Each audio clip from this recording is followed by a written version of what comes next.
Hello guys, আসসালামু আলাইকুম। নতুন একটা ব্লগ নিয়ে চলে এসেছি।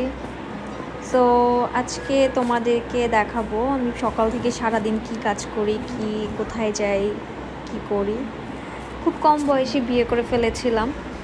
তো আলহামদুলিল্লাহ 3 বাচ্চার মা এখন। তো সকালে আমার জার্নিটা শুরুই হয় ঘুম থেকে উঠে ওদেরকে ফ্রেশ করে রেডি করে স্কুলে যাওয়ার জন্য। তো আমরা 3জন লিফটের জন্য ওয়েট করছিলাম দাঁড়িয়ে। ফাতেমা যে দেখলো তার বাবা গেটে দাঁড়িয়ে আছে, এখনও গেট লাগায়নি। সকালে আসলে ওর বাবাই আমাদের ঘুম থেকে জাগায়। আমরা ঘুম থেকে উঠে রেডি হয়ে স্কুলের উদ্দেশ্যে যাই। আমি ওদের ভিডিও করছিলাম আর রাইয়ান লিফটের আয়না দেখছিল। ফাতেমাও লিফটের আয়না দেখছিল, চুল ঠিক করছিল, কথা বলছিল 2 ভাই বোন।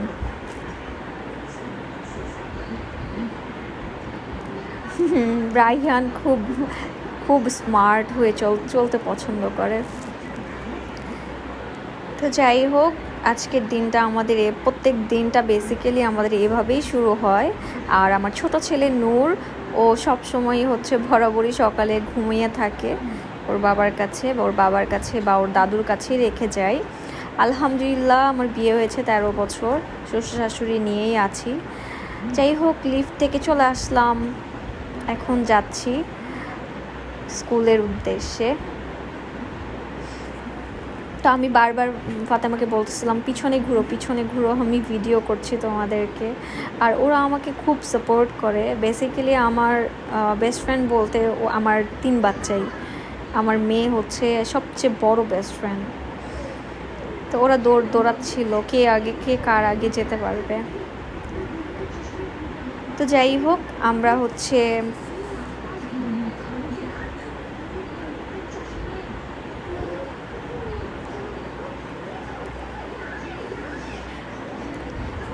আমি ওদের পিছনে হাঁটতেছি আর ভিডিও করছি। যাই হোক, একটা রিক্সা পেয়ে গেলাম। এখন আমরা রিক্সায় উঠে গেলাম।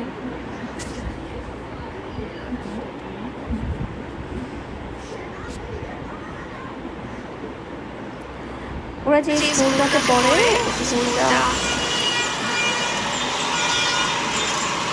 আমরা যাচ্ছি স্কুলে। সকালের আবহাওয়াটা এত নাইস ছিল, ঠান্ডা ছিল।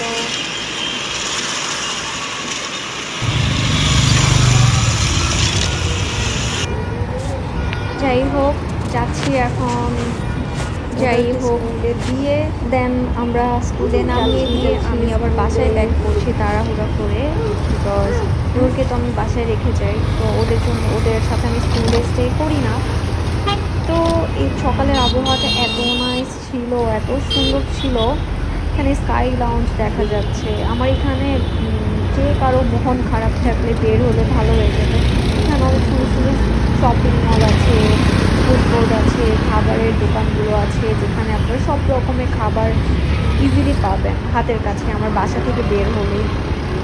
তো আমি সবসময় করি কি, সকালে রিজার্ভ করি রিক্সা, যে রিক্সা দিয়ে ওদেরকে আমি নামিয়ে দেই।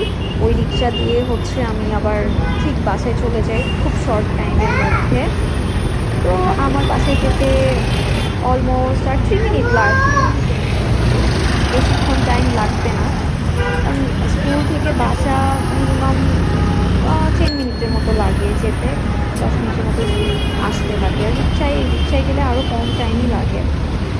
তো এখানে আমি ঠান্ডা বাতাস হাওয়া খেতে খেতে বাসায় যাচ্ছি। সকালে আসলেই ভোরবেলা ঘুম থেকে ওঠা আমার মনে হয় অনেক বেশি ভালো শরীরের জন্য, মনটাও ফ্রেশ থাকে সকাল সকাল উঠলে, ঠান্ডা বাতাস। ও আরেকটা কথা, ওই যে কাচের চুড়ির একটা দোকান দেখা যাচ্ছে, আমি ভিডিও করছিলাম। ওই চুড়ির দোকানটা আমার এত পছন্দ, ওখানে সব রকমের সব কালারের কাচের চুড়ি পাওয়া যায়। তারপর দেখা যাচ্ছে ইয়েলো শোরুম, যেখানে আমি অলওয়েজ ওয়েট করি কবে ডিসকাউন্ট দিবে 70%। ইয়েলোতে 70% যখন ডিসকাউন্ট দেয় একদম সাথে খালি হয়ে যায়। আমি ওয়েট করি ডিসকাউন্টের জন্য।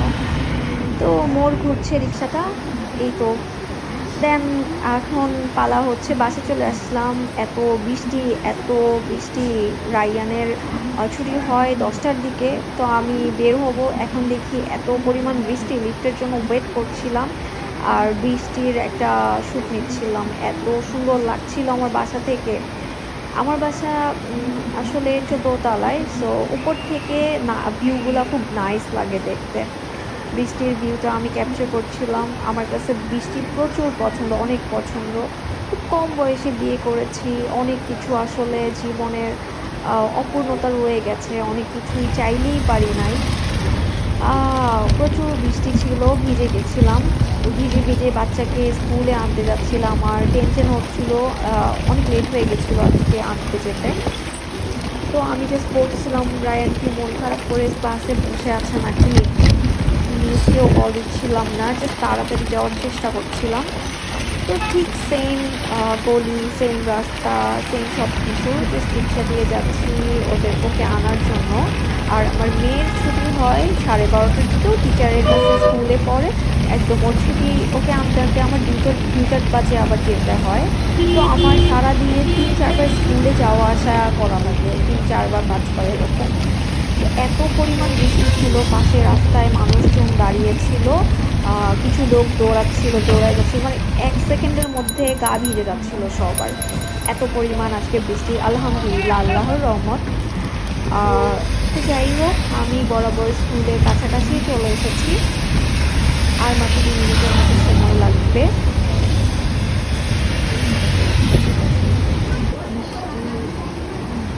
এই তো রাইয়ান আর ফাতেমার স্কুলে চলে আসলাম। রাইয়ানকে আমি দৌড়ে উপরে গেছি, ওটার ভিডিও করা হয়নি।